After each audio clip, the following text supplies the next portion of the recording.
live, je me suis dit, je sais que j'ai envie de parler de plein de trucs, j'ai envie qu'on parle de sujets, de sexualité, de relations amoureuses, romantiques, de BDSM, de plein de choses, mais surtout d'aller sur de la vulnérabilité, de la profondeur et de l'authenticité. Il y a un truc qui est important pour moi, et je pense pour toutes les personnes qui sont là, vous pouvez me le confirmer en mettant des petits oui dans le chat, c'est d'être dans un espace sans jugement. Dans un espace où on est en train d'accueillir les personnes qui ont envie de prendre la parole et les sujets dont on va aborder. Moi, ça me paraît assez naturel, mais j'ai envie de le dire à l'oral parce que c'est des choses où on est beaucoup plus attentif quand on pose l'intention. Donc pour moi, c'était important de le dire à l'oral et je me suis dit, meilleur moyen de préparer un live qui vous fait kiffer, c'est d'aller voir le formulaire que vous avez rempli. Et j'ai rajouté une question, alors peut-être certains d'entre vous ne l'ont pas eu, mais il y en a qui l'ont eu. La dernière question, c'est si tu as des personnes qui sont intéressées autour de toi, tu peux leur dire de venir au live. Alors, c'est là où je me suis dit, ok, je vois l'intérêt de ce type de live, parce que beaucoup de personnes ont soit, oui, j'ai une personne, mais elle ne peut pas être là, ou j'en sais rien. Mais en fait, la majorité des personnes, c'était non, soit parce que moi, je ne m'autorise pas à en parler avec les personnes de ce type de sujet, dans les tabous, toutes ces choses-là. Non, soit parce que quand on s'autorise à en parler, on n'y va pas en mode on est intéressé, on va en profondeur, on pose les vraies questions, on pose les vrais trucs. Ou non, tout simplement, j'ai carrément pas de personnes intéressées autour de moi par ce type de sujet. Et je me suis dit, bon, bah, c'est bien, ça montre bien le besoin derrière. Perso, c'est non, car ce sont des hommes cis avec qui j'en parle. Je comprends. Et c'est cool de pouvoir parler aussi avec des personnes qui peuvent avoir un vécu totalement différent de le nôtre, mais c'est cool aussi d'en parler avec des personnes qui peuvent avoir un vécu similaire au nôtre. Moi, j'aime bien aller questionner un peu la réalité de ce qui se passe derrière ces tabous-là et pas juste, en gros, on en parle avec humour. Est-ce que c'était un bon coup? Est-ce qu'il a une grosse bite? C'est pas forcément juste ça, quoi. Donc là, c'est de pouvoir aller en parler en profondeur. Moi, ça me montre quand même une nécessité de créer ce type d'espace, en fait. De créer ce type d'espace où on peut en parler sans avoir la sensation de poser des questions qui sont en mode les questions étranges, où vous savez, là, les questions où on sait que c'est dans notre coin de notre tête, mais on se dit, putain, si je le dis à voix haute, on va me prendre pour une folle. Et de pouvoir créer des espaces où on a le droit aussi de se sentir nous-mêmes un peu en contradiction, des fois avec ce qu'on a envie et ce qu'on pense qu'on devrait avoir envie. Parce que ça, c'est aussi dur de se dire à nous-mêmes. Genre, non, mais moi, on me dit, la société m'a dit que je suis censée avoir envie de ça. Et moi, je vois que dans la réalité, j'ai envie, ou alors, j'ai pas envie. Clairement, j'ai pas envie de ça. Et moi, ça fait grave écho dans mon histoire. Ce type de questionnement, parce que bon, déjà, alors je sais pas ce qu'il en est pour vous, mais moi, avec la meuf étrange dans son coin qui a toujours des questions trop profondes et qui réfléchit trop, ça arrivait bien avant que je commence à parler de sexualité, de BDSM, de toutes ces choses-là. Donc je sais pas s'il y en a d'autres ici qui sont dans la team étrange, trop perché, réfléchit trop, toujours trop. Vous pouvez me mettre dans le chat ou à l'oral si vous voulez prendre la parole de votre expérience avec ça. On est là. Je suis Scorpion. Non, je suis Bélier. Je ne sais pas si c'est mieux. Oui, Ariane, tu peux prendre la parole. Dans la team réfléchit trop, grave. Mais c'est exactement ce qui m'est toujours arrivé. C'est même la première raison pour laquelle j'ai pris un coaching, parce que j'avais l'impression d'être que je voyais, genre, je pouvais parler avec personne. Et je me suis dit, la seule façon pour moi, en fait, de me plus me sentir folle, comme si j'étais seule au monde, c'était de prendre un professionnel qui, pour lui, il est là, en fait, pour pas me dire que je suis folle. D'accord. Donc, J'ai eu peur que tu dises. Il fallait que je prenne un professionnel qui était une folle aussi. Non, mais vraiment, je me sentais comme ça je me rappelle toute mon adolescence, et c'était même pas par rapport à la sexualité, hein, c'est vraiment par rapport à tout. Je me rendais compte quand je ne pouvais pas avoir aucune conversation et j'avais l'impression d'être bizarre. Je me rappelle, j'avais même pensé que peut-être il fallait, parce que je ne vais pas aux États-Unis avant, je me disais, je voyais les trucs à la télé, je me disais, j'arrivais même pas à penser à ça, et comme c'est Disney Channel, je me disais peut-être parce que moi, je suis quelqu'un qui aurait dû naître aux États-Unis, c'est là-bas qu'ils vont me comprendre. J'arrive ici, c'est la même chose, j'arrive à connecter avec personne et j'ai l'impression d'être juste trop... Genre, j'ai carrément dit un jour que j'étais complètement introverte, alors que j'ai aucune qualité de quelqu'un d'introverti, parce que je me suis dit, mais je comprends pas comment j'arrive pas à me sentir moi avec, genre, dans aucun groupe. Totalement. Mais en plus, il y a ce truc de... Au-delà de est-ce que je peux me sentir moi dans un groupe ou pas? C'est en plus, là, on vient de parler de sujets qui sont déjà tabous. Donc, pouvoir se sentir soi quand on parle de trucs genre de la vie random, que c'est accepté par tout le monde, ça va. Quand on en parle avec humour, ça va. Mais quand on commence à dire, OK, ben, en fait, moi, j'étais exactement dans cette situation-là et je sais pas ce qui se passe, ou j'ai ce type de questions, ou je suis intéressée ou pas intéressée par ça. Et en fait, j'ai pas forcément les personnes pour avoir des discussions profondes avec elles là-dessus. Ben là, ça peut être plus compliqué, quoi. Et puis, il y a aussi le côté être vulnérable. Alors, comment ça s'est passé? Si je refais le chemin de ma vie sexuelle et comment elle a été en lien avec moi qui m'acceptais, je pense que vous pouvez vous reconnaître sur plein de parties. Et ce que je vous propose, c'est que je vous donne un peu le contexte global, la vision globale, et vous me dites dans le chat, même pendant que je parle, les choses sur lesquelles vous vous reconnaissez. Les choses sur lesquelles vous dites, putain, moi aussi, je suis passée par là. Putain, moi aussi, je suis en plein dedans en ce moment. Ça vous va si on fait ça comme ça? Au moins, je vois un peu les vécus de chacune et chacun. Alors, pour ma part, déjà, depuis très jeune, et encore je dis très jeune parce qu'on m'a dit que c'était très jeune, j'en ai aucune idée si c'est très jeune, mais à partir, on va dire, de 12 ans, j'ai commencé à avoir de l'intérêt pour tout ce qui est autour de la sexualité, et j'ai vu ça là qui est passé sur TikTok la dernière fois, d'une meuf qui parlait de la gym de haut niveau, du sport de haut niveau. Elle parlait de patinage artistique, et moi j'ai fait de la gymnastique artistique de haut niveau, et que c'est un endroit en fait où on hypersexualise le corps de la femme. Bon. Dans la société, on n'a pas eu besoin d'attendre le sport de haut niveau pour nous hypersexualiser, hein, soyons honnêtes. Mais c'est vrai, on a des justes corps, tu l'as vu aussi, hein. On a des justes corps, on est souvent avec des coachs hommes qui posent un regard un peu spécial sur toi. Et on est constamment dans les vestiaires nus avec plein d'autres personnes, quoi. Alors, je ne sais pas si ça a eu un lien, il faut être honnête, mais en tout cas, je sais que j'ai eu un intérêt pour la sexualité assez jeune, sauf que moi, j'avais une famille qui m'a vraiment bien dit que c'était pas bien. Et c'est un peu le truc, souvent on t'apprend que quand tu es dans la parentalité bienveillante, tu parles de sexualité, mais tu ne parles pas de ta sexualité. En gros, à tes enfants, tu parles de sexualité, mais tu ne parles pas de ta sexualité. Moi, je crois que mes parents, ils ont inversé un truc, ils ont dit, on ne va pas parler de sexualité, on va parler de la nôtre. C'est pas le truc le plus sain à faire. Et de l'autre côté, ça pourrait avoir l'impression d'avoir une parole très libérée de ce côté-là, mais en fait très contrôlée et t'es très vite une salope. Moi, j'ai eu beaucoup de pression sur le fait d'avoir le droit de sortir avec des personnes. Le premier mec que j'ai eu, j'ai pas parlé à mes sœurs pendant 10 mois. Voilà, ça s'est fini en des violences physiques, psychologiques, parce que c'était un gros truc. Et il y avait cette fameuse règle de il faut que tu attendes 1 an avant d'avoir le droit de coucher avec un gars. Alors, comment te dire que moi, j'ai des hormones, j'ai du mal à attendre 1 an avant de pouvoir. Et du coup, je me suis mis dans plein de situations qui n'étaient pas du tout sécuritaires, parce que je n'avais pas le droit de le faire chez les parents, ni chez ses parents. C'était une famille qui était quand même compliquée des deux côtés, et je me retrouvais à faire l'amour dans des lieux publics, dans le lycée. Je ne sais même pas comment j'ai eu des capotes d'ailleurs. Je pense que j'ai eu des capotes en infirmerie, les trucs qui étaient trop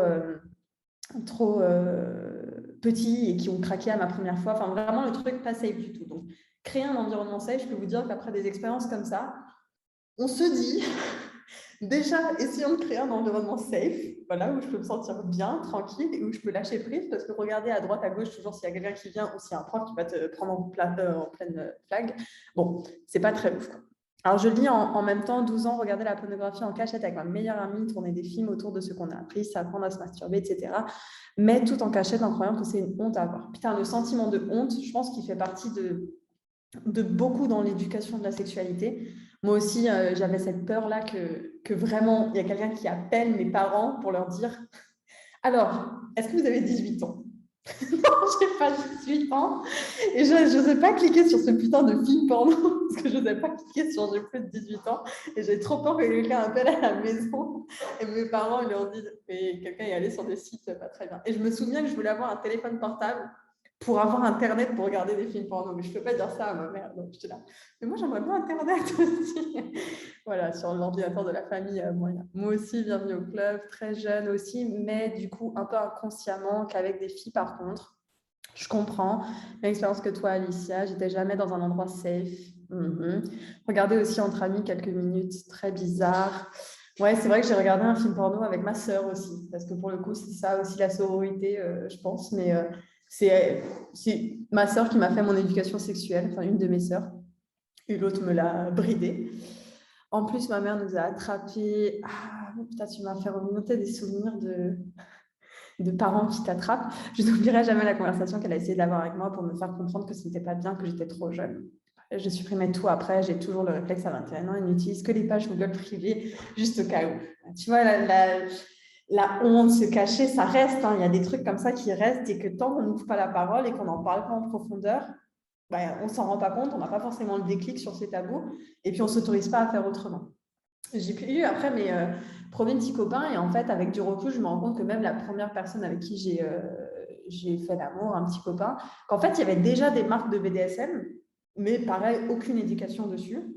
Donc, il y avait des mini-étranglements, des tirages de cheveux, t'es ma salope, tous les trucs comme ça, là. C'était déjà naturel pour moi et tout, mais par contre, tout ce qui était genre vraiment se laisser aller, prendre du vrai plaisir, ouais. Mais en même temps, c'est dur quand tu fais l'amour dans un champ de te laisser aller.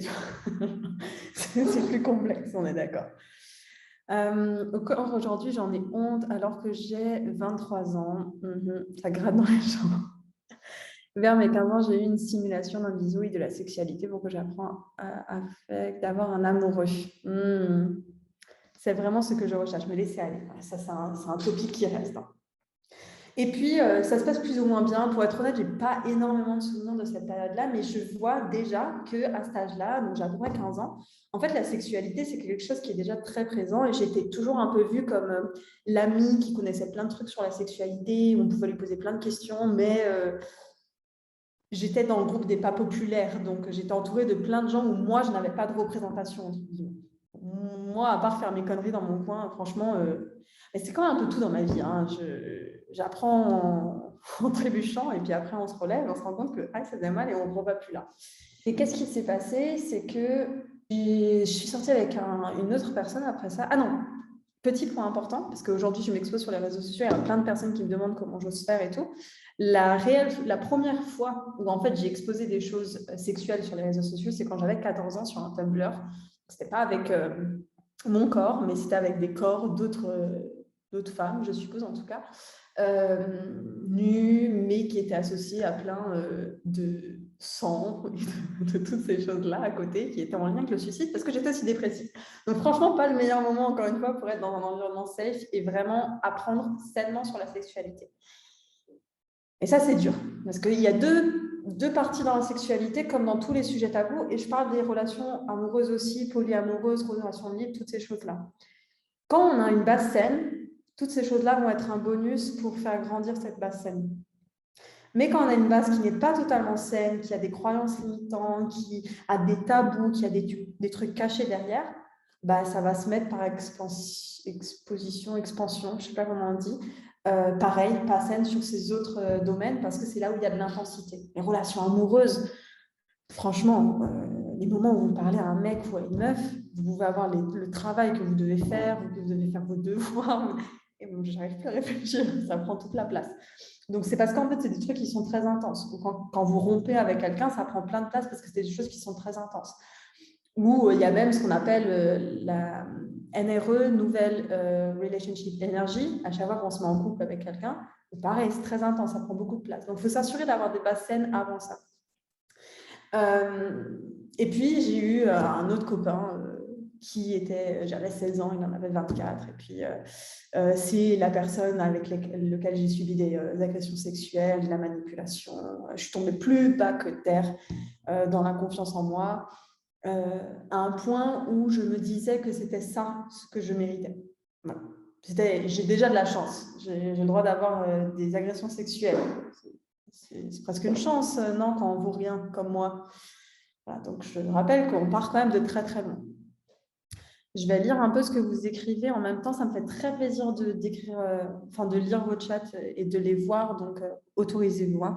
C'est un sujet tabou dans ma culture. Du coup, à l'âge de 28 ans, consulter pour la première fois un gynéco et qui m'apprend à quoi ressemble un vagin et comment ça fonctionne la honte de ma vie. Ouais. Moi, c'est comme ça que ma mère a appris que j'ai fait ma première fois parce que la gynéco a demandé est-ce que vous êtes sexuellement active en face de ma mère Vous pouvez changer de question, s'il vous plaît. J'ai fait du sexe dans des endroits publics aussi, dans des parcs, à l'hôpital, dans une école, à moi. Perso, je pouvais inviter mon mec à la maison, mais c'était chaud parce qu'on ne pouvait jamais faire du bruit. Et donc, c'était pas super pouvoir faire du sexe de manière saine. Ça aussi, j'en parlais encore avec quelqu'un sur Instagram, mais pouvoir faire du bruit. Pouvoir faire du bruit, que tout le monde nous entende et qu'on se laisse aller, qu'on n'en a rien à faire de comment la personne va nous regarder, qu'on laisse l'autre aussi, ou les autres, faire le bruit qu'ils ont envie de faire ou ne pas faire de bruit. C'est aussi une traduction en général de à quel point on se sent à l'aise avec notre corps, notre désir. Et ça peut être aussi une raison de pourquoi on n'irait pas explorer certains désirs. Si c'est des bruits qui nous font mal, on a envie de crier de douleur. Si c'est des bruits qui nous font du bien ou des grands orgasmes, moi, je vois avec le vibro là, tout gros, littéralement, je n'ai pas de force. Presque, je tombe dans les pommes à la fin, et donc je crie énormément. Si je ne suis pas prête à me voir comme ça, parce que c'est tabou avec moi, je ne peux pas m'en libérer. Et une des premières choses, c'est que, est-ce que j'ose en parler? Est-ce que j'ose le dire à voix haute, déjà? Toutes ces choses-là, dans les discussions profondes. Alors, surprise par la sœur d'un ex commun, quand j'étais au lycée, sa mère avait convoqué mes parents. Il y a beaucoup de mini-traumas de honte, là, je les vois apparaître. J'avais honte aussi de me masturber quand j'étais chez mes parents, car j'avais peur qu'ils viennent dans ma chambre, et même je partageais ma chambre avec ma sœur.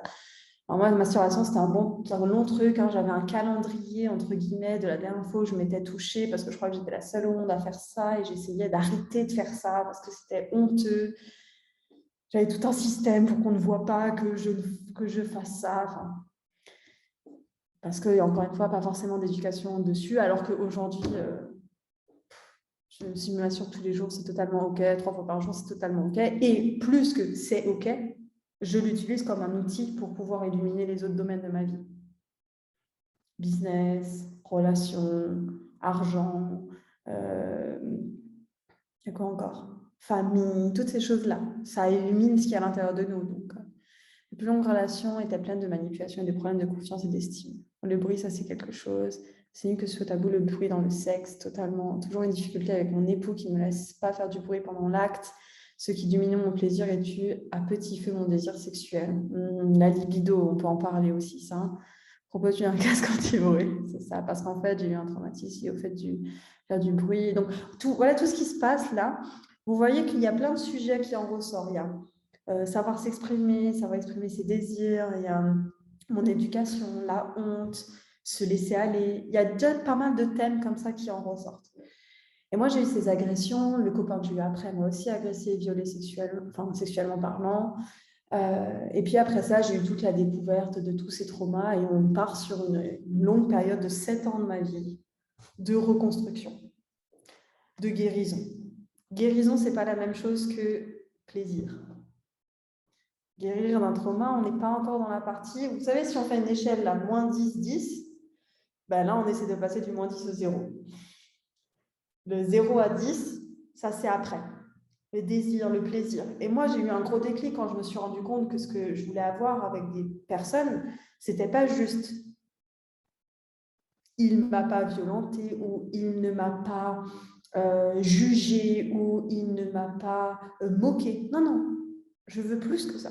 Il m'a soutenu dans mes désirs. Il m'a encouragé à faire ça. Il m'a accepté dans ça. Il m'a entretenu mon désir. Il m'a fait passer en premier ou encore plus haut. On va plus haut dans les exigences. Je suis plutôt fière quand mes voisins me disent qu'ils m'ont dit. Moi, c'est un king chez moi, de toute façon, on me de faire l'amour. Donc, tout justement, à cause de ce tabou, on restreint énormément. Et donc, pendant cette période, il y a aussi la libido qui a beaucoup joué de mon côté. J'ai toujours eu ce pressenti que, en fait, la sexualité, c'était important pour moi et que ça allait certainement prendre beaucoup de place.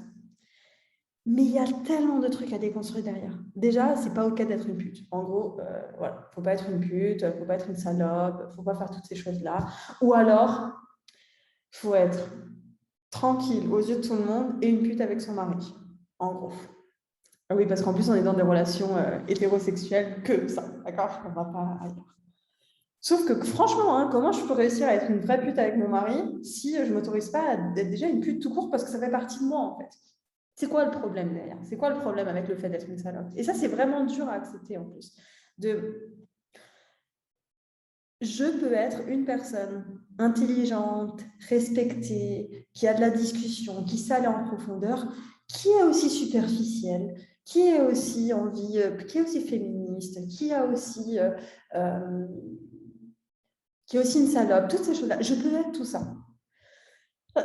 Vive les putes, voilà. Ah, c'était ma question de savoir comment tu vas faire remonter sur le devant de la scène, en gros, dans tes valeurs hautes, alors que j'ai l'impression qu'il y a un devant, c'était pas dans ta vie pas prioritaire. Je vais y répondre.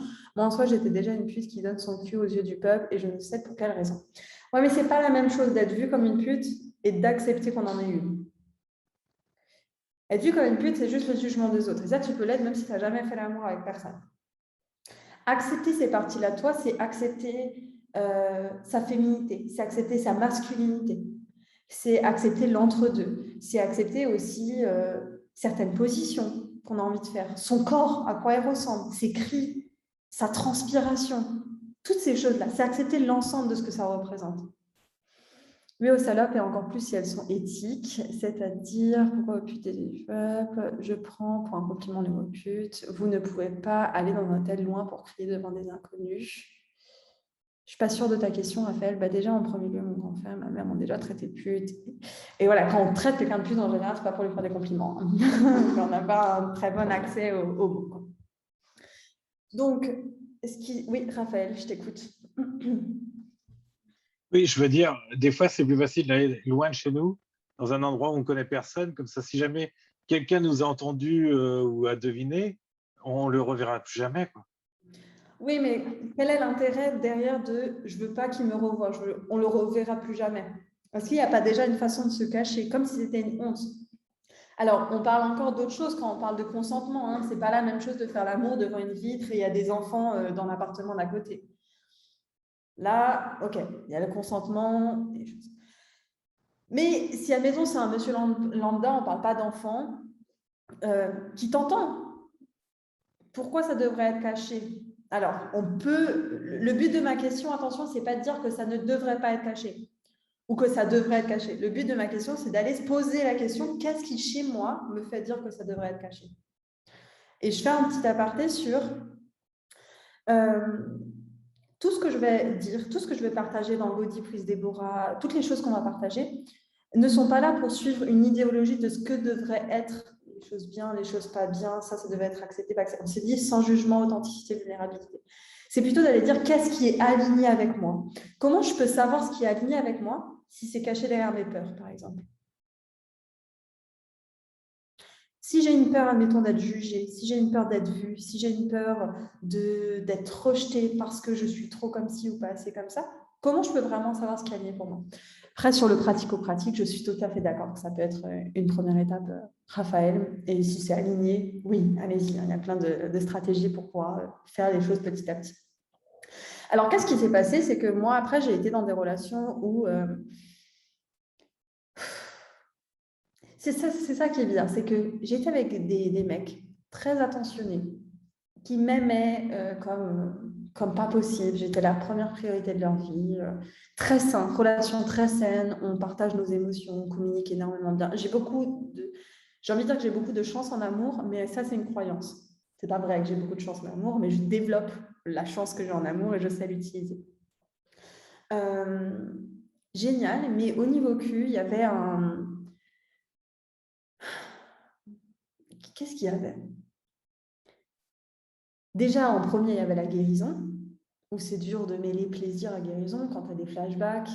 Il y a une grosse part pour pouvoir dissocier les deux. Mais une fois que les deux ont été dissociés, avec la dernière relation que j'ai eue, il y a eu comme un genre de non-intérêt qui a commencé à s'installer parce que je ne voulais pas en faire une priorité dans ma vie. C'est-à-dire que je sais que c'est important. Je sais que c'est là et que ça va changer plein de trucs dans ma vie. C'est important, hein, c'est un des trucs les plus importants. Mais c'est un business à monter. mais tu es en train de déménager, mais de toute façon, ta relation, elle n'est pas si mal que ça. Le mec t'aime comme pas possible, vous faites des câlins 15 heures par semaine. Oui, vous ne faites pas l'amour souvent, et puis quand vous faites l'amour, ça dure 10 minutes. Et des fois, de temps en temps, une fois par mois, c'est trop génial, c'est trop cool et tout. Et voilà. Donc, en fait, c'était un peu la zone de confort inconfortable. Vous la connaissez, cette zone, l'inconfortable confort? Dites-moi si ça vous parle, cette zone d'inconfortable confort. Ça peut être dans d'autres domaines que la... Oui, c'est avec Alex, là, que je suis en train de parler. Il y avait aussi un truc, c'est que moi, je n'étais pas attirée physiquement par lui. J'étais attirée mentalement par plein de choses. Mais je ne voulais pas, putain, de m'admettre que c'était important pour moi, parce que c'est un truc qu'on a dit, hein. Et le physique, ça ne doit pas être important si tu es quelqu'un de vraiment éveillé. Oui, d'accord. Mais quand je suce quelqu'un et que je le regarde dans les yeux, je l'aime bien regarder que quand même, il m'attire physiquement. Point.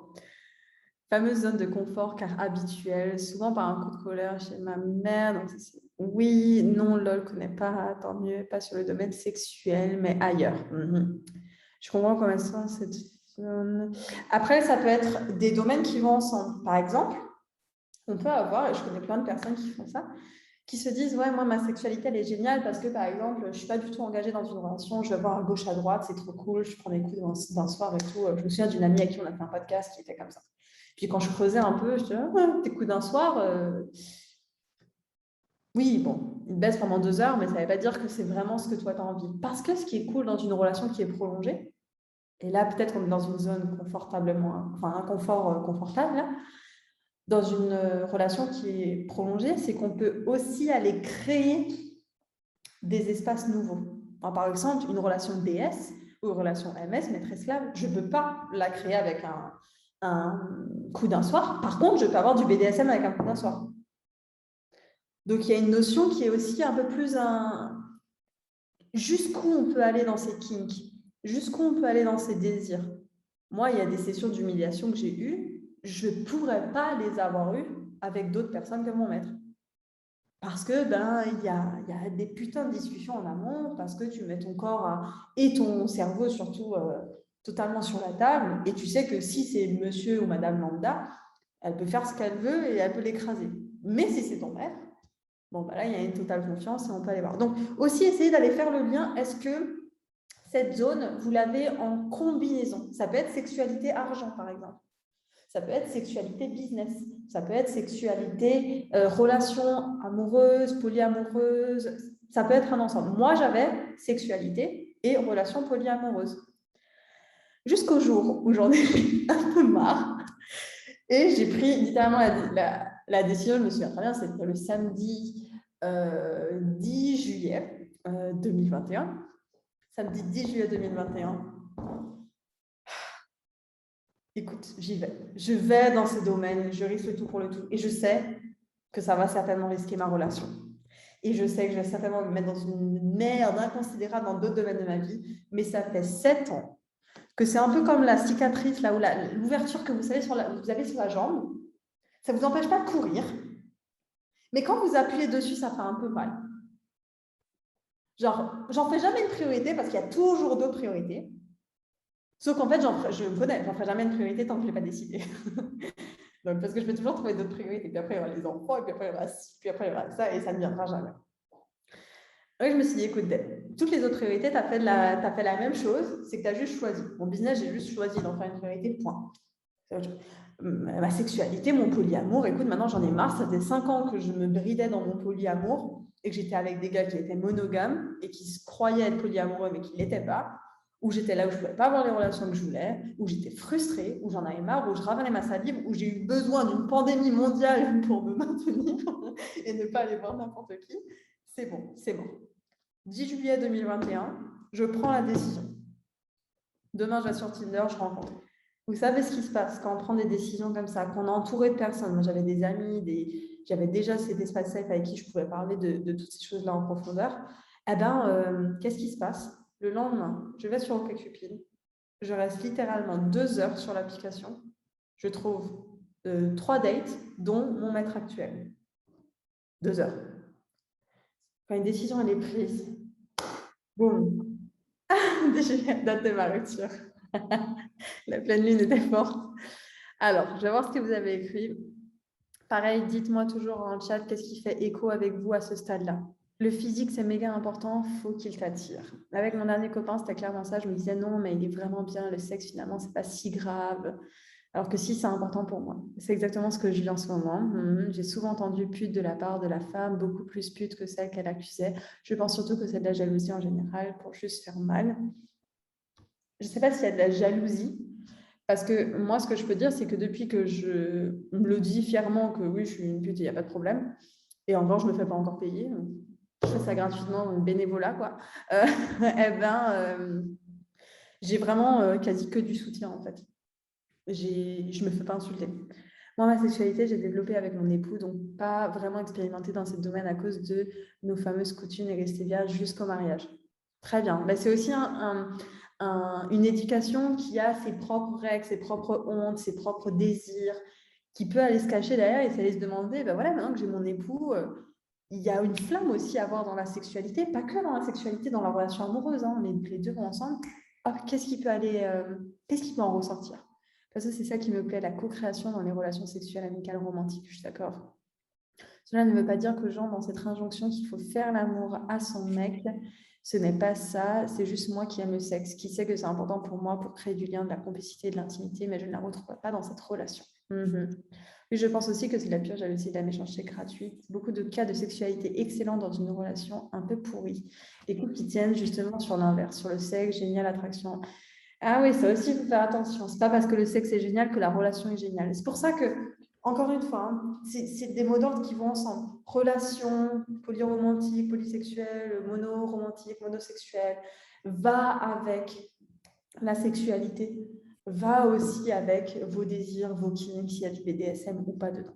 Ça va s'infecter cette blessure. Ah oui, c'est bien, ça fait infecter. Moi, je l'ai laissé là de côté. Pour moi, c'était aussi en juillet 2021. Oui, je suis une 98. Ma façon de penser fait que je ne trouve jamais personne sur les salles car je suis trop exigeant et honnête. J'y crois pas. Pour moi, il y a une croyance limitante. Moi, je te dirais que c'est exactement pour ça que je trouve les gens trop stylés. Déborah, tu as des livres à recommander sur le BDSM? Pas spécialement, mais je sais qu'il y a...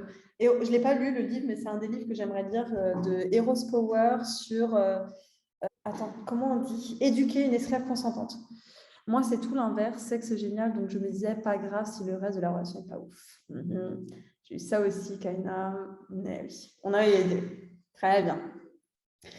On en arrive à ce que tout change. Je me mets avec un mec qui avait déjà une femme, qui avait déjà une autre relation, 3 copines, très bien.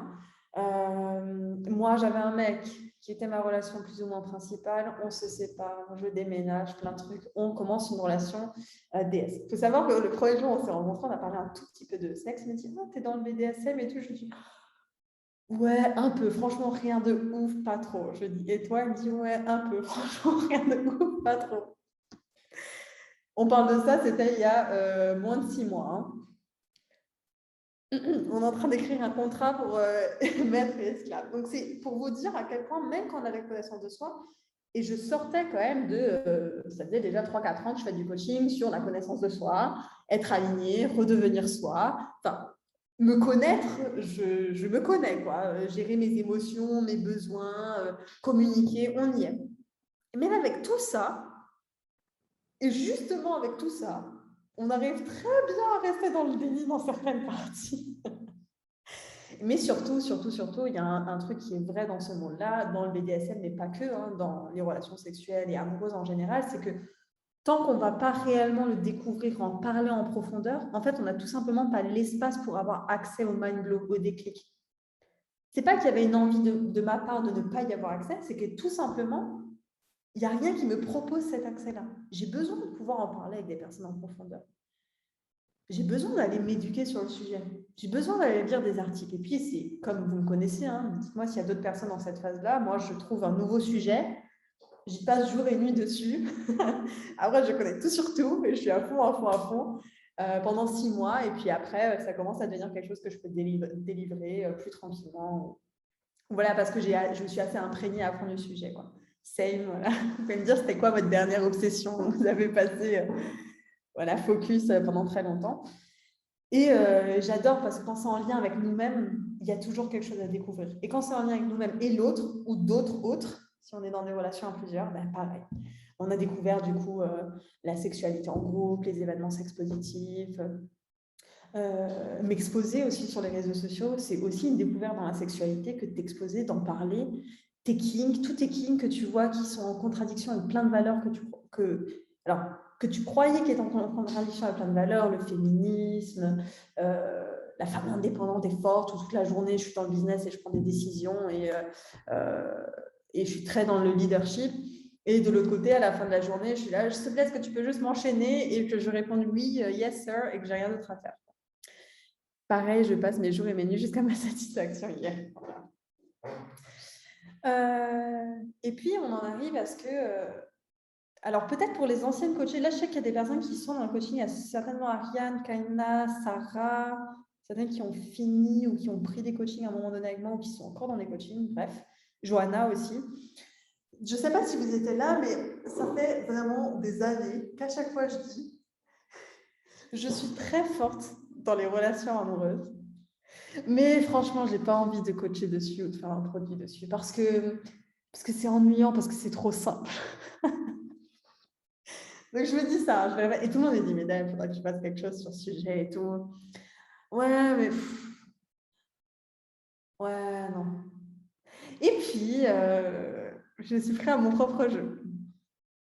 Je suis pris à mon propre jeu parce qu'en fait, les gens, ils arrivent, ils travaillent sur eux, on travaille sur nous, on travaille sur nos croyances limitantes. On travaille finalement sur nos autres domaines de vie. Puis jusqu'au jour où je me rends compte qu'en fait, tous les gens avec qui je coach, ben, finalement, ils ont des trucs où on parle de couple, où on parle de sexualité, où on parle de rupture, où je me retrouve avec des personnes mariées depuis 13, 16 ans qui veulent divorcer, mais qui veulent préparer leur rupture. Bref, plein de discussions ultra profondes. Et jusqu'à ce que je me dise, bon, Dave, non, je n'ai pas réussi à me dire bon, Dave. Il y a dû y avoir un autre déclic. Autre déclic, janvier là, de cette année, 2022. Je suis dans le lit avec mon maître. Je me dis, ouais, je sais pas, je sens qu'il y a un truc que je n'ose pas m'avouer. Je me fais tirer les cartes par un autre de mes copains à ce moment-là. Il me dit, c'est quoi ta question? Qu'est-ce que j'ose pas m'avouer? D'accord, Déborah. Et là, qu'est-ce que j'ose pas m'avouer? C'est qu'en fait, c'est les sujets qui en ce moment font vraiment sens pour moi et les gens viennent aussi pour ça. Là. Et je dis, ouais, mais non, c'est pas vrai. Et puis en plus, il va falloir que je commence à parler de tout ça sur les réseaux. Là, ça prend au moins, moi qui m'y connais très bien dans le business, ça prend au moins entre 4 à 8 mois avant que les gens arrivent à te mettre dans une nouvelle case. Putain, c'est long, j'ai pas envie de repartir sur 4 à 8 mois d'une nouvelle communication, d'un nouveau marketing et tout. Et je me dis, mais Deb, ça fait littéralement 6 mois que tu en parles tous les jours sur les réseaux. C'est-à-dire que toutes tes discussions sont autour de ça, t'en parles, les gens, ils ont déjà fait leur transition dans leur tête. Les gens, ils savent déjà, ça les choque pas. Aujourd'hui, quand je vous dis venez à un live Go Deep plus Déborah, est-ce que ça vous a choqué? Dites-moi, est-ce que ça vous paraît logique? Est-ce que ça vous a choqué? Est-ce que ça paraît... Parce que ça, c'était le dernier déclic qu'il fallait que je m'avoue. Non, ça choque pas, logique. Et grave, c'est logique, voilà. Logique, c'est pas choqué, ouais. Voilà, c'est exactement ce qui s'est passé. Je me suis dit, ok, arrête de faire ta tête de nul là et fais juste ça. De toute façon, tu es dans le désir, dans le plaisir, ça te fait plaisir. Mais qu'est-ce qui me fait aussi vraiment plaisir et qu'est-ce qui fait plaisir aux gens? Les discussions profondes. Donc, viens, on va go deep. Deep dans tous les sens du terme. Dernière chose non professionnelle, c'est des recherches sur les massages car j'adore en faire pour de vrai sans happy ending. Moi, j'aime bien avec les happy ending aussi. Ok, à ce stade, je vous avais dit que je plate trop, putain.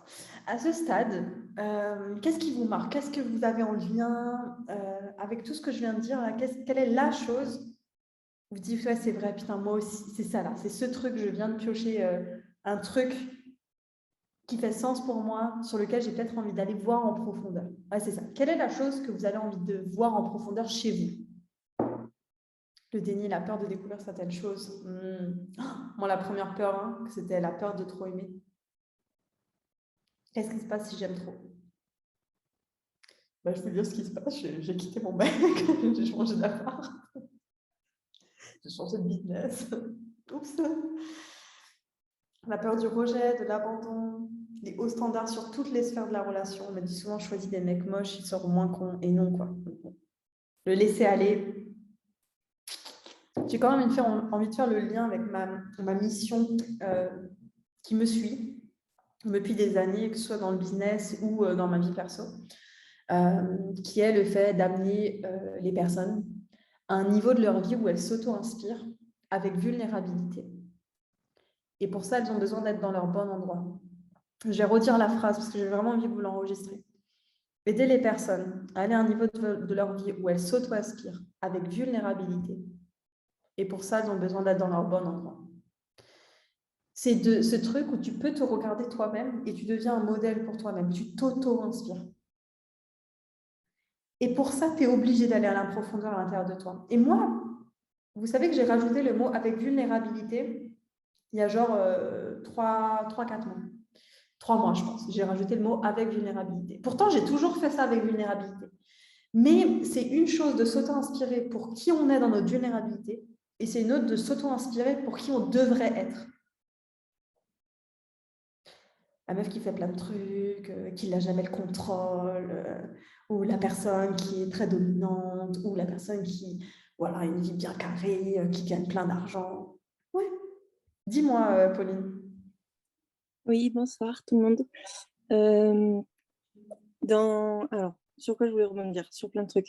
Mais sur le fait de s'auto-inspirer, en ce moment, je suis en pleine déconstruction de tous mes modèles. J'ai toujours été dans des couples très fusionnels et uniques, enfin, avec une seule personne.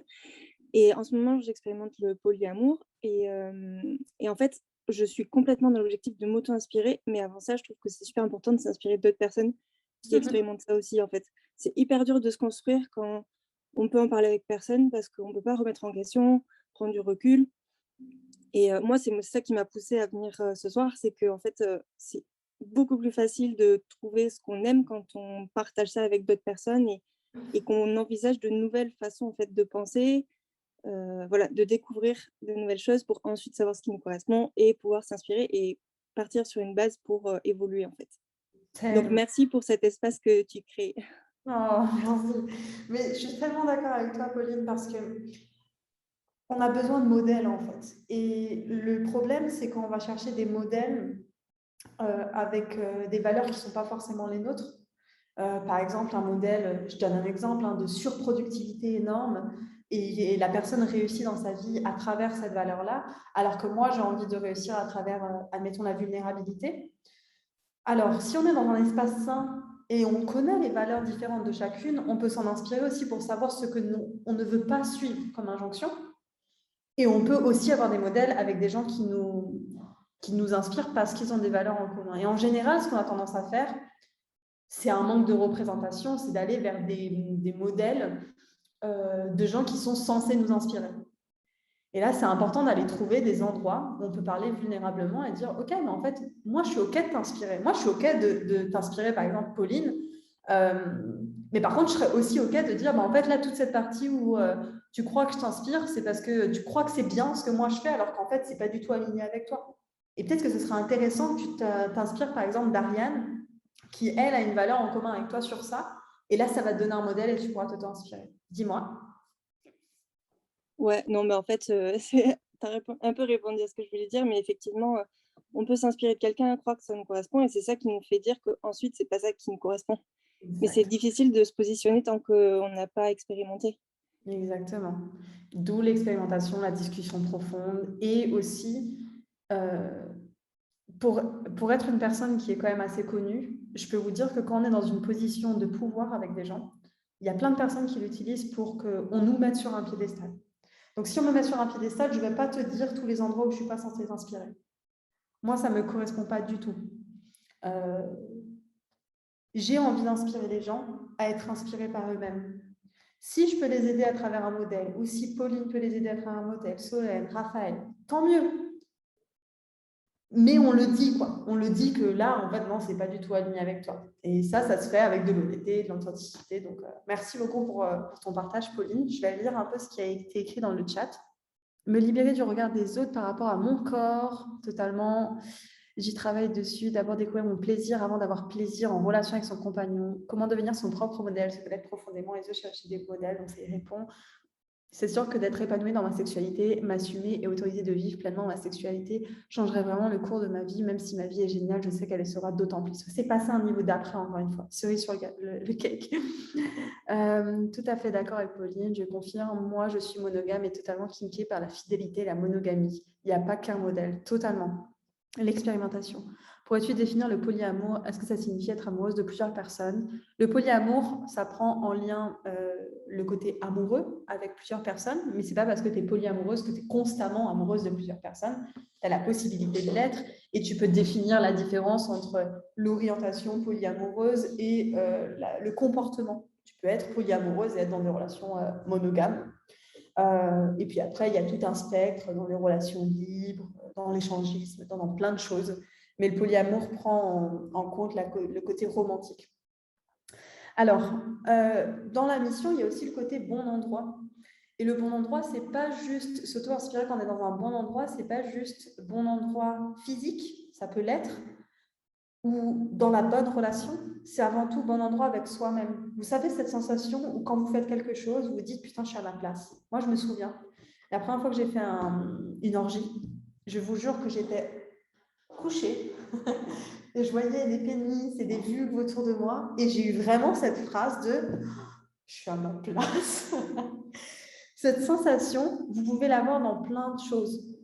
Vous pouvez l'avoir dans votre business, dans votre argent, vous pouvez l'avoir dans vos relations amoureuses, polyamoureuses et dans votre vie sexuelle aussi. Et c'est encore mieux quand vous l'avez avec l'autre. Quand moi être à ma place, l'autre être à sa place, nous sommes à notre place. Ça, c'est ce que j'appelle le bon endroit.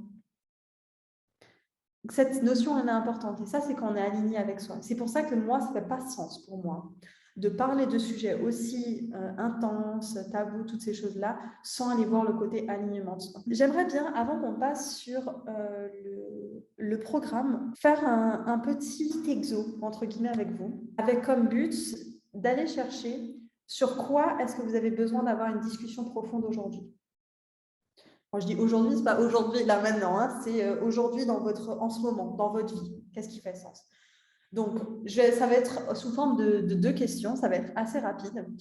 Est-ce que déjà, vous avez envie de faire cet exo avec moi en direct pour qu'on aille un peu voir chez vous sur quoi vous avez besoin d'avoir créé un espace pour une discussion profonde? Alors, un grand oui pour Sarah, oui Pauline, Solène, oui, Alice, oui, Oslem, oui, trop cool. Alors, première question, très simple, et après on va aller en profondeur évidemment. D'instinct, vraiment intuitivement, essayez de ne pas laisser passer plus de 5 secondes à la réponse de cette question. Écrivez, mettez déjà vos mains sur le clavier. En 5 secondes, répondez à la question. Attendez, j'essaie de la faire bien. Parce que sinon, je dis que l'intuition, elle peut aller dans l'autre sens. Quel est le sujet sur lequel j'ai besoin d'avoir une discussion profonde, mais je n'ai pas envie de l'admettre? Quel est le sujet sur lequel j'ai besoin d'avoir une discussion profonde, mais je n'ai pas envie de l'admettre? Alors, je l'ai écrit, ouais. Féminin sacré pour Essine.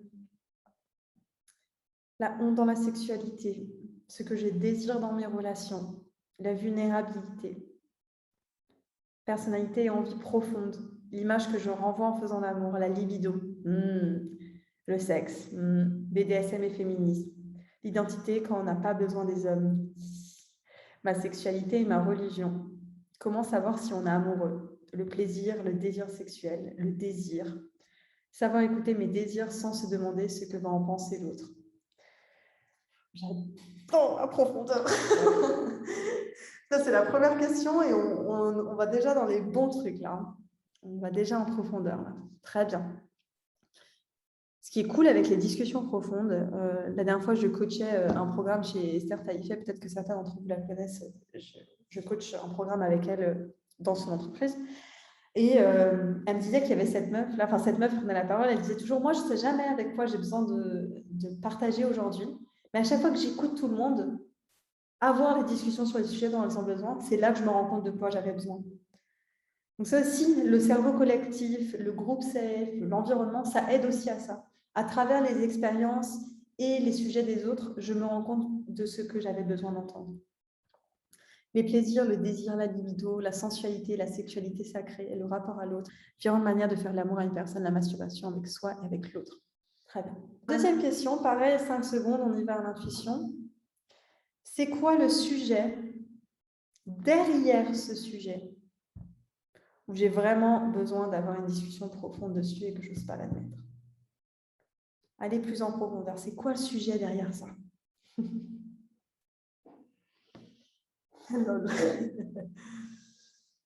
Oui, j'aime bien challenger un peu.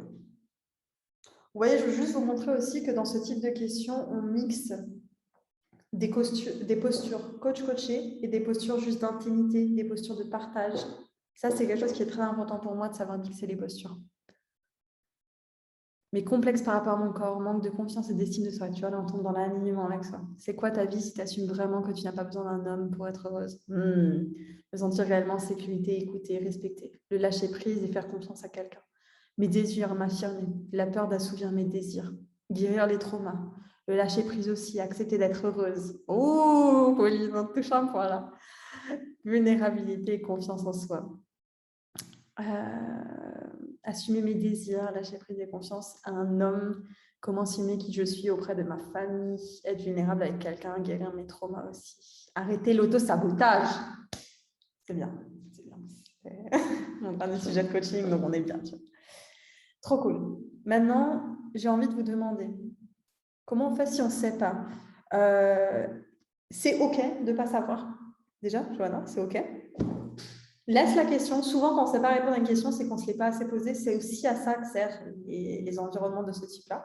Laisse la question dans un coin. Tu peux même, avant de dormir, essayer de te dire « Ok, j'ai envie de faire un rêve. » Toi qui adore rêver, j'ai envie de faire un rêve qui répond à cette question. Et puis tu verras. Mais des fois, juste par le partage des autres, tu peux trouver ce qu'il y a derrière. Et peut-être que tu allais directement au bon truc. Hein. La libido, peut-être que tu allais direct au bon truc. Alors, maintenant que vous avez le sujet qui est plus en profondeur, j'ai le comportement d'une personne amoureuse avec n'importe quelle personne qui je pense gentille et c'est parfois mal vu. Que je pense gentil. Alors, maintenant qu'on a un truc plus en profondeur, dites-moi, quels sont les ingrédients dont vous aurez besoin dans un petit groupe, en petit comité, pour pouvoir avoir ces discussions profondes? Qu'est-ce qui serait important pour vous d'y retrouver dans ce petit comité-là? Est-ce que c'est... Je vous donne un petit exemple et vous pouvez dire, est-ce que c'est des expériences en commun? Est-ce que c'est d'en parler sans filtre? Est-ce que c'est d'authenticité? C'est quoi pour vous les ingrédients où ce sujet, il peut aller être traité? Il peut être logiquement pris en compte? Je vous laisse y réfléchir. Les expériences en commun, la sécurité, la vulnérabilité, la confiance mutuelle, l'authenticité, non-jugement, paix, échange, outils, non-jugement. Écoute active des autres, espace de parole pour chacune, le non-jugement, expérience, vulnérabilité, non-jugement, parler sans tabou, tout dire. Totalement d'accord. Partage, soutien et sécurité, non-jugement, privacité, totalement. Sans fil, sans jugement, confiance, tout oser dire. Super. Briser les tabous en parlant sans filtre. Trop bien. Je vous pose cette question parce que, une des choses centrale dans le programme Go Deep with Deborah, c'est la co-création. Pour moi, ça a été ultra important et je vous avoue que j'aurais besoin de vous à ce moment-là et ça sera une partie de votre responsabilité pour moi, c'est d'aller vous autoriser à co-créer ces espaces-là. La co-création d'espaces safe pour vous. Alors moi, j'ai mis des mesures en place pour que ce soit le plus safe possible, je vais vous les montrer, mais une des responsabilités que j'aurais besoin que toutes les participataires prennent en compte, c'est oui, je m'engage, oui, je viens sans jugement et je veux créer cette intention d'espace safe, mais je veux co-créer aussi avec les sujets que j'ai envie d'amener, avec la façon de parler que j'ai envie d'amener, avec les mots d'ordre qu'on devra peut-être ajouter parce que je ne suis pas Dieu tout-puissant et je n'ai peut-être pas pensé à tout et vous avez des cerveaux qui sont trop stylés et des cœurs qui sont trop stylés, donc autant les prendre en compte. Est-ce que ça vous dit, vu que j'ai déjà la transition toute faite et que vous avez trouvé votre sujet, qu'on passe un peu à la présentation de ce à quoi ressemble Gaudi plus Déborah. Je crois être dans les temps de ouf, les gens. Il est 20h05. Oui. Alors, on a des oui de qui, là? Là, il me faut des oui de tout le monde, là. Oui d'Alice, oui de Sarah, oui d'Ariane, oui d'Ezine, oui de Raphaël, oui d'Oslem. Alors, ce que je vais faire, on a un oui de Camille. Oui de Pauline. 3 oui. C'est bon, Pauline, elle a tout gagné, là. Alors, ce que je vais faire, c'est que, dites-moi ce que vous préférez. Co-création, encore une fois. Est-ce que vous préférez que je vous fasse un petit pitch à l'oral de ce qui se passe? Ou est-ce que vous avez envie qu'en même temps que je fasse l'oral, je vous fasse le partage d'écran du lien de la page qui explique ça pour les visuels? Ouais, on a une majorité de partage d'écran. Donc, vous avez vu le nouveau logo simplement Déborah. C'est mon maître qui l'a fait. Enfin, toute la page, c'est lui qui l'a fait. Parce qu'il fait aussi de la stratégie, donc j'ai eu le jackpot. Le slogan, très simple, c'est transformer les tabous en mind blow grâce à un environnement safe et sans jugement. Franchement, sur une échelle de 1 à 10, à combien on kiffe ce slogan-là? Transformer les tabous en mind blow. On a 10 pour Ariane. Très bien, 10. Au moins 9,5. Ah, c'est au moins 9,5. Alice, c'est génial. 10 pour Ezine. Trop bien. Alors, j'ai mis pour les personnes qui en ont marre de se sentir seules avec leurs questions profondes sur des sujets tabous et qui veulent pouvoir exprimer leurs désirs avec vulnérabilité et sans avoir peur d'être jugées. Mind blow, ça veut dire prise de conscience. Tu transformes tous les tabous en prise de conscience, en truc de « wow, il y a un truc qui s'est passé ». Tu vois, c'est déclic. Merci, Sarah. Merci. Je suis des traductrices. 10, très bien. Alors, vous voyez, il y a des petites questions là. À chaque fois qu'il y a une petite question, et dès que vous vous reconnaissez dans une question, vous pouvez écrire « moi ». Donc, je vais la lire et si ça répond à vous, vous écrivez « moi » dans le chat. Tu veux un espace intime où on ose parler crûment, avec vulnérabilité et sans filtre. Moi, pour Sarah... Oula, il y a beaucoup de moi, je ne peux pas tout lire. Moi, pour Sarah, Alice, Ezine, Pauline. Très bien. Tu veux avoir des déclics mind blow sur ces sujets tabous, mais il te manque des discussions profondes pour y accéder. Comme on s'est dit avant. Très bien. Tu vas avoir des mind blows sur ces sujets, mais il te manque des personnes avec qui réellement questionner la réalité de ces tabous. Ah, moi. Ok, on a fait. Moi aussi, j'ai le droit de dire moi ou pas? Oui. Non. Alors, je vais dire moi aussi. Les 3 premiers, j'ai mis moi. Tu aimerais te sentir à ta place dans un environnement safe, ouvert et profond. Moi. Viens dire moi avec nous. Trop bien. Tu as envie d'un espace où tu te sens réellement stimulé. Ah ouais, parce qu'on les connaît, ces trucs-là, où on a envie que ça continue pendant des heures. Ah, vous savez, ces discussions, vous êtes dans une petite bulle là, où, putain, mais c'est tellement stimulant, il faut que j'en parle pendant une semaine. Tu aimerais, je kiffe de ouf, tu aimerais qu'être entouré de personnes ouvertes et profondes soit une nouvelle norme dans ta vie. Alors, tu aimerais que cette nouvelle norme te pousse à rencontrer des relations romantiques ou non de qualité. Relations de qualité. Oh oui, moi. J'attends. J'ai bien fait de faire ce petit jeu, il est génial. Trop bien. Tu en as marre de te sentir seule dans tes intérêts poussés pour la sexualité, les relations et ce qui s'y cache vraiment derrière. Comment ne pas dire moi à chaque fois? Mais tu as le droit de dire moi, Khalidad. Tout donne envie. Tu aimerais un tutoriel de comment bien sucer, comment bien lécher, comment bien tout ce que vous voulez, sans te demander si ça fait de toi une salope. En gros, ça devrait être naturel. Tu aimerais pouvoir parler de BDSM et ou de sexualité, ainsi que de poser des questions à ce sujet librement et sans jugement. On me croque, on ne le suce pas. Tu en as assez qu'à chaque fois qu'on parle de ces sujets tabous, ce soit à travers l'humour ou en surface, et jamais réellement en profondeur. Très bien. Et tu aimerais être dans un espace où tu peux poser tes questions tabous librement et sans te sentir étrange ou gêné. Yeah, moi, oui, moi. Alors, si tu as répondu oui, bon là, c'était moi, à au moins 5 de ces questions, alors tu peux prendre ta place. Je vais vous dire après comment on prend notre place. Là, jusque-là, tout le monde suit, on est tout. On va sur les mots-clés de Gaudi plus Déborah. Discussion profonde avec moi et les autres du groupe. Moi, oui, ouais, je pense aussi que vous avez répondu tout ça. Sexualité, BDSM, relations polyromantiques et alignement de soi. Je le dis, hein, ça va toujours avec l'alignement de soi. Pas de nouvelles injonctions. On vient voir qu'est-ce qui est vraiment aligné avec soi, même si c'est le contraire de ce que j'ai écrit ici. Co-création et sororité et féminisme. Alors, le principe de sororité et féminisme, ça se fait aussi avec les personnes qui ne sont pas que des femmes cis. Hein. Quel est votre préféré là-dedans dans les mots-clés? Féminisme pour Roselem, très bien. Féminisme et discussion profonde. Discussion, j'adore. Trop cool. Les valeurs de Gaudi plus Déborah sont co-création, féminisme, non-jugement, espace safe, authenticité, vulnérabilité, sororité, échange profondeur. Dis-moi ta question, Ariane. Je voulais savoir, est-ce que c'est juste pour des relations polyamoureuses? Parce que je ne m'identifie pas. Alors, le poly, il est en comment, là? Le poly, il est comment? Oh, ok. Ouais, il entre parenthèses. J'ai pensé à tout, Ariane. Non, c'est pas que les relations... C'est pas que les relations polyamoureuses. Et il y a une des questions qui suit plus tard même. Est-ce que si je ne suis pas dans le BDSM, je peux participer? C'est tout plus tard. OK? Super pour ta question. Alors, dans les valeurs, est-ce qu'il y a une valeur préférée là, que vous voyez, vous? Non-jugement, vulnérabilité, féminisme. Non-jugement, vulnérabilité pour Pauline.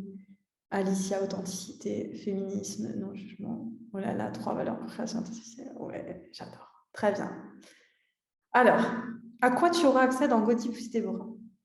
On crée des déclics Mindblow avec une discussion profonde par semaine de 2 heures. Une discussion profonde par semaine de 2 heures. Tu rates aucune session grâce au replay de chaque session disponible. Ah, mais Déborah, je ne peux pas parce que je ne suis pas disponible le mercredi à cette heure-ci. Il y a un replay. Mieux qu'un replay, tu peux ancrer ces espaces dans ton quotidien grâce au groupe WhatsApp. Toutes les discussions que vous avez envie de continuer après la discussion profonde en live, vous avez le groupe WhatsApp pour en parler et ancrer cette nouvelle norme dans votre quotidien. Les meufs, il s'est passé ça, les gars, il s'est passé ça, il s'est passé tout ça, venez, on en parle. Non, mais à la session, j'ai regardé le replay, vous avez parlé de ça, venez dans la session prochaine, on se reparle de ça parce que co-création. Pour moi, c'était important aussi que ça fasse tellement partie de... c'est normal qu'on peut en créer une norme. Et tous ces trucs-là de, du coup, je vais chercher des relations de qualité, c'est évident parce que c'est déjà une norme que ça fait partie de mon quotidien. Oh my God, yes. Choisis le thème le plus brûlant de la semaine grâce au Google Document de tous les sujets. Il est mis à jour chaque semaine par les participantes et Déborah. On aura un Google Document. Et qu'est-ce qu'on en fait? Google Document, on met les sujets. Au début de chaque session, on fait un vote. Aujourd'hui, on part sur ce sujet. Vous pouvez le mettre à jour. Moi, si j'ai un truc qui vous inspire de ouf, je vous le dirai aussi. Et au moins, on est dans la co-création. Exemple de sujets pouvant être abordés. Souviens-toi que chaque participante et Déborah peut suggérer de nouveaux thèmes toutes les semaines. Donc là, j'ai mis un petit exemple. La phase de flirt, savoir demander de l'attention et de l'amour, se laisser aller à l'orgasme, explorer ses kinks, même ceux que tu considères bizarres, les jeux de pouvoir, savoir créer un environnement safe pour tes sexualités, comment trouver ce qui est aligné avec toi ou non dans tes relations, identifier les red flags, parler de la place de tes traumas dans tes relations romantiques et sexuelles, parler de tes peurs, la bisexualité, les autres relations sexuelles ou romantiques, le BDSM et comment être OK avec tes désirs, trouver la confiance de parler pendant le sexe, comprendre tes fantasmes, le consentement, la monogamie et le polyamour, tes désirs en contradiction avec tes valeurs, la sexualité et le féminisme. On va rajouter évidemment à cette liste tout ce que vous avez trouvé avant là. D'accord? Donc, tout ce que vous avez trouvé avant sur c'est quoi le sujet derrière ce sujet que je n'ose pas m'admettre, mais j'ai besoin de discussion profonde, quand vous rentrez, vous avez le Google Doc, vous le mettez. Et au moins, on en parle pendant des heures. Est-ce qu'il y a un sujet là-dedans qui vous... Genre, si c'était le premier qui était à faire, ce serait celui-là que vous voulez faire? Dites-moi. Kink, désir en contradiction avec les valeurs, BDSM, impossible de choisir le consentement, phase de flirt, trauma dans les relations romantiques. Ouais, on a plein de trucs. Attends, on va s'éclater. Hein. Alors, l'offre exclusive, vous êtes très chanceux, chanceuse. Sur l'offre exclusive, aujourd'hui, il est à 280 € par mois pour les 10 premières personnes. Vous allez voir que c'est des places limitées. Je vais vous dire après comment ça va se passer par la suite avec les places limitées et tout. Vous l'avez à 280 € par mois pour tous les mois. Hein. Quand je dis les 10 personnes, là, ce n'est pas juste le premier mois. Tous les mois, depuis votre inscription, vous êtes à 280 € par mois. Je vais vous dire après comment on s'inscrit, parce qu'on ne peut pas s'inscrire directement et pour des raisons de sécurité et de safe.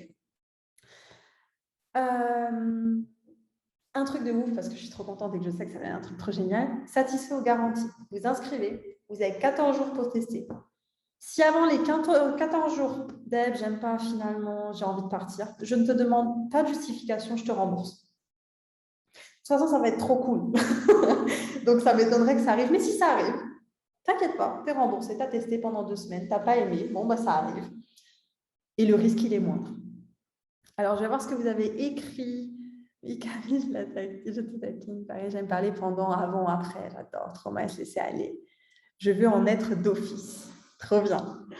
Ah, semble trop peu. 2 heures, est-ce que ça va être suffisant? Alors, on y a pensé. J'en ai parlé aussi avec Sarah, là, qui était à fond, là.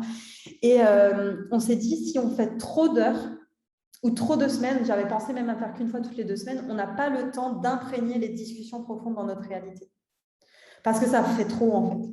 Donc, on préfère avoir de la qualité 2 heures, franchement, par semaine pour 280 € par mois. Je vous fais cadeau. Hein. Tu sais que l'heure avec moi, ça coûte 180 €. Donc là, vous êtes en mode cadeau de ouf. Et qu'est-ce qui se passe? C'est que vous avez la semaine sur le groupe WhatsApp pour digérer, pour revenir. Si on a envie de faire une deuxième session sur le même sujet, on fait une deuxième session sur le même sujet. Je vais parler aussi après de la posture. Alors, c'est ni coaching de groupe, ni groupe de parole, ni coaching. On va parler de la posture. Comment on accède à Godi plus Déborah? Là, c'est très important. Godi plus Déborah, on remplit le formulaire. On complète soigneusement ces informations de contact. Une fois que les formulaires sont remplis, donc je vous montre à quoi quand on appuie sur s'inscrire maintenant, ta nom, email, téléphone, où est-ce que tu as trouvé de l'inscription pour le programme? Qu'est-ce qui te plaît dans le processus d'avoir des discussions profondes? Les valeurs de ce groupe sont ça, qu'en penses-tu? Les thèmes sont ça, qu'en penses-tu? Ça t'apporterait quoi de faire partie de ce groupe? Pourquoi tu devrais faire partie des 10 personnes de ce programme de discussion profonde? Et dis-moi quelque chose de vulnérable sur toi autour des mots-clés. Ce formulaire, il est important pour s'assurer que les personnes qui vont être choisies dans les 10 sont des personnes qui sont engagées dans leur vulnérabilité et qui ont une cohérence dans les valeurs. Qu'on n'est pas quelqu'un qui vienne et qui ait juste envie de faire la grosse merde. C'est important, c'est intime ce qu'on va partager. Je précise aussi pour toutes les personnes qui ont des problèmes de légitimité que ce formulaire n'est pas là pour savoir si vous êtes assez bien, intelligente ou assez de valeur de blablabla pour pouvoir faire partie de ça. Il est là pour s'assurer de la safitude de l'ensemble du groupe.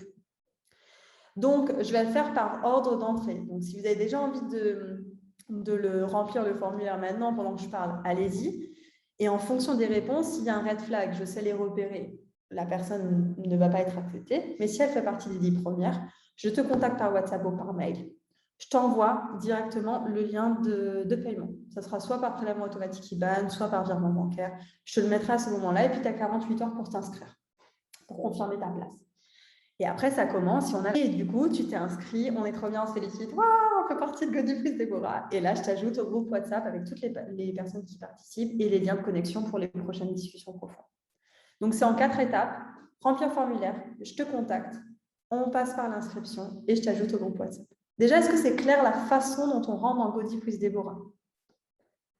Oui pour Alice, oui pour Raphaël, trop bien. S'il y a des questions, de toute façon, j'y répondrai. Hein, et pour essayer. Donc, on est toujours sur l'offre exclusive pour les 10 premières personnes, satisfait aux garanties. Et là, on a le formulaire. Et là, j'ai pensé à vous, on a fait une fois aux questions. Donc, je vais déjà les lire, toutes les premières questions qui se balayent. Ouais. Et puis, s'il y a des questions que je n'ai pas répondues, je vous y répondrai à l'oral et je les rajouterai sur la page. Je ne suis pas une femme, est-ce que je peux tout de même m'inscrire? Godi plus Déborah est ouvert pour toutes les personnes qui ne sont pas des hommes cisgenres. Un homme cisgenre, une personne ayant été assignée homme à la naissance et qui en a encore été assignée. Je crois qu'ici, il n'y a pas d'hommes cisgenres qui sont venus au live. Si vous avez un doute et que vous voulez en parler en privé, pareil, je m'assurerai de la safitude du contexte et de la place.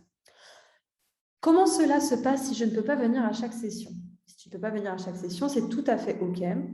Tu auras accès chaque semaine à la rediffusion de la session de discussion profonde passée et en plus de cela, tu pourras en reparler sur le groupe WhatsApp avec les autres participantes. Je suis monogame et je ne pratique pas le BDSM. Est-ce que je peux tout de même m'inscrire? Les mots d'ordre sont là pour exprimer une ligne directrice et aller te chercher en profondeur. Peu importe ce qui en ressortira, ce sera en lien avec l'alignement de soi. Ce qui est important, c'est de retenir que l'espace pour en discuter avec vulnérabilité et profondeur existe et que tu ne seras pas jugé. Donc oui, tu peux t'inscrire. J'ai peur de me livrer à un groupe dès le départ, même si j'en ai très envie. Le but de Gaudi plus Déborah n'est pas de créer de nouvelles injonctions. Si tu veux juste écouter ou juste écrire dans le chat, tu peux. Si tu ne veux pas ouvrir ta caméra, tu peux. Et enfin, si tu changes d'avis, tu peux aussi. Je t'invite surtout à être toi-même. Je vais répondre à la question des hommes cis. Si je l'oublie, Camille, tu peux me la reposer, d'accord? J'ai peur de prendre la place de quelqu'un qui serait plus légitime que moi. Que faire? Fais confiance au processus. Ce n'est pas le moment de te limiter. Inscris-toi et tu verras bien. Combien de personnes font partie de Gaudi puis Déborah? Les places sont-elles limitées? Les places sont limitées à 10 personnes. Une fois les 10 places remplies, il faudra attendre une désinscription pour pouvoir t'inscrire. Remplir ce formulaire te met sur une liste d'attente.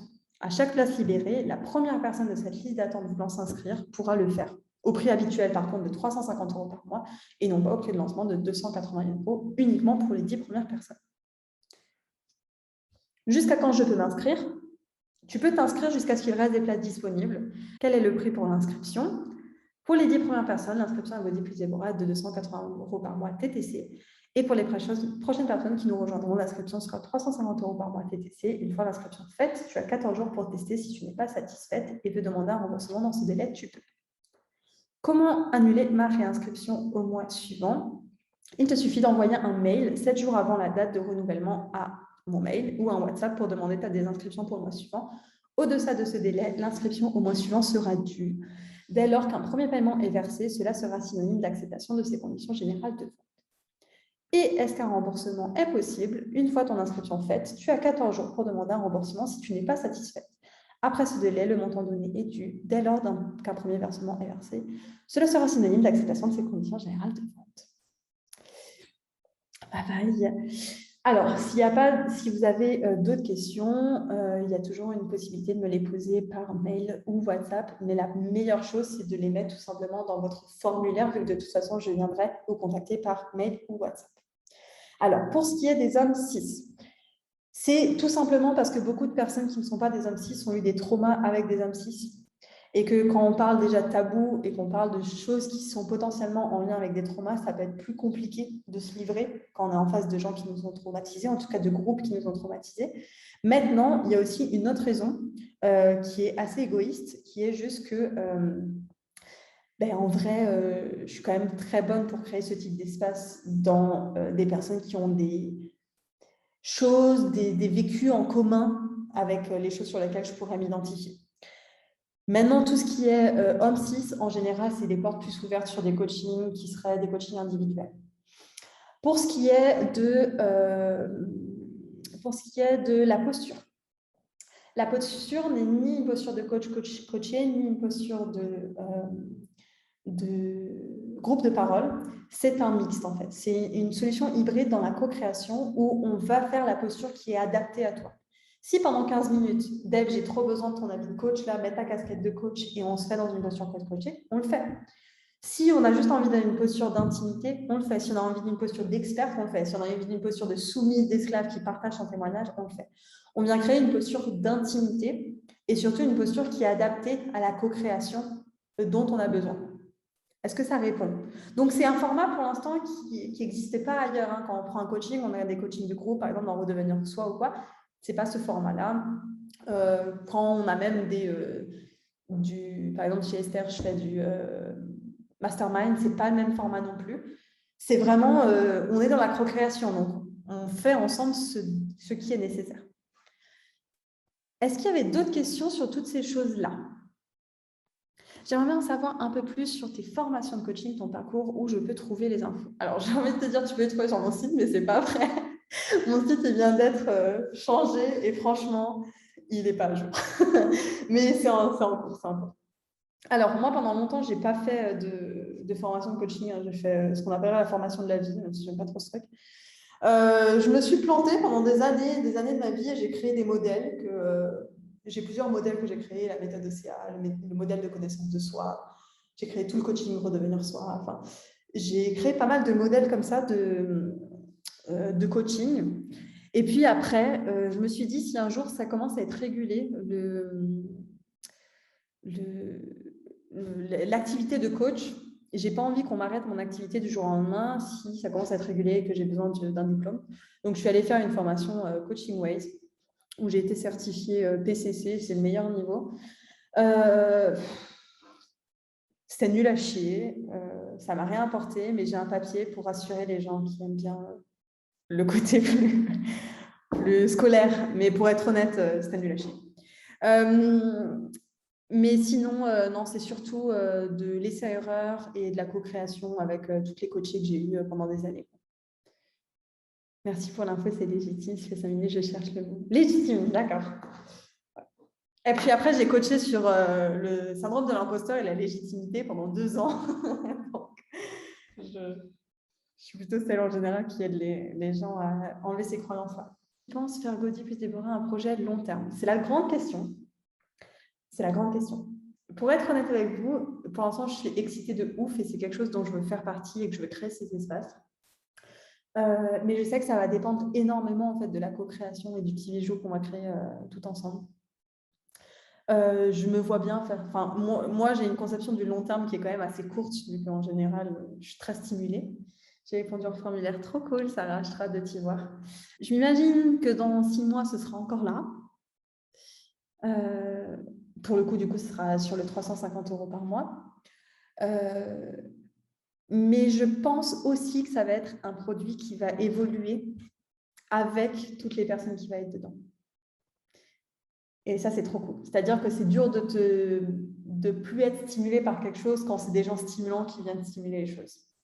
C'est aussi un produit que j'ai créé pour les gens qui ont déjà un coaching ou qui ont envie de prendre un coaching avec moi et qui veulent avoir ça en complément. Donc, je l'ai aussi pensé de cette façon-là pour que s'il y a des allers-retours qui veulent se faire et le voir comme un produit qui s'ajoute, tu puisses l'avoir parce que c'est des produits qui sont complémentaires. Un n'est pas mieux que l'autre, ils sont complémentaires, mais ils viennent s'auto-alimenter. Je n'ai pas assez de sous pour le moment, ça arrivera, c'est cool, le problème de timing, oui, c'est grave cool aussi. Ouais. Ça aussi, je l'ai pensé comme ça, je me suis dit, là, dans les coachings que je fais, il y aura de moins en moins accès à des coachings de groupe. Pour toute l'année nouvelle participante, c'est quelque chose que je fais moins parce que l'engagement n'est pas le même. Et pour le moment, les coachings de groupe se font par demande, donc ça peut être une fois tous les 2 mois, une fois par mois, voilà. Parce que c'est des engagements différents, c'est tout à fait logique vu que c'est des coachings individuels. Et là, en plus, on a une posture différente du coup et un suivi qui est différent avec un accompagnement long terme, toutes ces choses-là. Bien savoir, vous ressortez avec quoi de ce live-là? Bonsoir tout le monde. Écoute, moi j'en ressors pleine de motivation. Je suis trop heureuse que tu puisses lancer ce programme. On en avait parlé toutes les deux à la dernière session, mais je suis grave excitée, quoi. Genre, c'est pour ça que j'ai rempli le formulaire. J'étais là, vite. Donc ouais, je suis trop excitée et j'en ressors avec cette envie de vouloir être mercredi prochain pour commencer. C'est tout, voilà. Trop bien, merci pour ton partage. De rien. Je vais lire ce que les autres ont écrit. Donc, Alice dit « Tout ce live me motive encore plus à trouver des espaces de parole et de co-création pour ma relation présente et future. » Trop bien. Et c'est une tristesse de ne pas pouvoir y participer dès le départ. Des blocages de ce qui était lié en dessous de ma honte. Super. On va t'accueillir quand tu pourras venir avec plaisir. Raphaël, moins seul. Très bien. Camille, exactement, je garde en tête et c'est exact. Alors, je garde en tête et c'est exactement ce dont j'ai besoin. Trop cool. Le soutien pour Pauline, la sensation de ne pas être seule dans ses questionnements. Et Alicia, contente pour les personnes que ça va aider. Trop bien. Trop cool. Et dernière question que je pose à la fin de chaque live pour continuer à co-créer et grandir ensemble. Sur une échelle de 1 à 10, à combien vous avez apprécié ce moment ensemble? Et si vous pouvez mettre une petite justification, si vous êtes à 10, vous mettez pourquoi? Et si vous êtes en dessous de 10, vous mettez qu'est-ce que vous aurez vu comme piste d'amélioration? Alors, 8 sur 10 parce que j'aurais trop voulu ça. Bon, si c'est possible, évidemment. Mais Parce que j'aurais trop voulu que tu sois dans ma maison, Déborah. Ça, par exemple, pas possible. Ouais. Là, on est en plus grand comité, c'est aussi plus dur, les prises de parole, toutes ces choses-là, même si c'est quelque chose que j'adore. C'est aussi une des raisons pourquoi je voulais un petit comité pour Cody plus Déborah, pour que tout le monde ait le temps de parler. En tout cas, celles et ceux qui en ont envie. Il n'y avait que des gens super agréables et formidables. 8, le temps est passé trop vite, rien à dire, fantastique. 9, je suis un peu frustrée par l'état de mon compte en banque. Il faut lui faire des bisous. Vous avez vu ma story peut-être d'hier là sur mes finances sont trop stylées. Voilà, il faut faire cette... faut faire ça fonctionne tout le temps. 10, parce que tu es ultra bienveillante et c'est un plaisir de t'écouter, tu dis toujours des choses intéressantes. Oh, merci. 8, parce que j'étais dans le train et que par moment la connexion était caca, donc pas assez dans le moment, mais sinon vous le reste excité. Je comprends. Oui, faites des bisous à votre compte en banque, ils vous le rendent. Je suis d'accord. 8 sur 10, génial, mais un peu stressée de prendre la parole, mais en même temps, c'est chiant d'écrire sur iPad. Je comprends, mais je te félicite, Pauline, tu as pris la parole. Bravo. Mes finances, c'est les nouveaux mantras. Ça fonctionne réellement. Hein. En plus, c'est le mois de l'abondance ce mois-ci, donc 9 car finance, je comprends. Plus 1, Ali, je me rejoins à ton mantra. Yeah. En fait, il y aura un nouveau groupe. Go Rich with Deborah. On va faire ça. Mois de l'abondance, c'est mauvais. Trop bien, trop stylé. Bah, écoutez, moi aussi, je vais faire un petit mot de fin. Donc, franchement, je vais être pas mauvaise idée d'être go rich chez Déborah. Mais après, il faut payer pour go rich chez Déborah. Donc, tu vois, on est sur le même truc. Moi, petit bilan, franchement, ça s'est passé encore mieux que ce que je pouvais l'espérer. C'était très fluide de mon côté. J'ai adoré partager les choses. Et c'est bizarre parce que même s'il n'y a pas tout le monde qui a pris la parole, j'ai senti à travers le chat les moments de connexion, les moments où ça fait « Putain, moi aussi, j'ai vécu ça ». Et ça me fait me sentir connectée à vous, donc c'est trop cool. Je suis trop contente de ma gestion du temps. Très contente aussi de toutes les personnes qui ont regardé ça en rediff et qui ça va apporter un peu de joie dans leur journée. On s'est fait un petit applaudissement tous ensemble. Oui, bravo, on a fait ça. C'est trop cool. Avoir un meilleur son, Raphaël, t'as raison. Mais ça, c'est parce que j'ai pas assez de meubles. Donc, si quelqu'un va acheter des meubles, je prends. On se laisse sur ça. On se fait des petits cœurs. À très vite. Bye bye.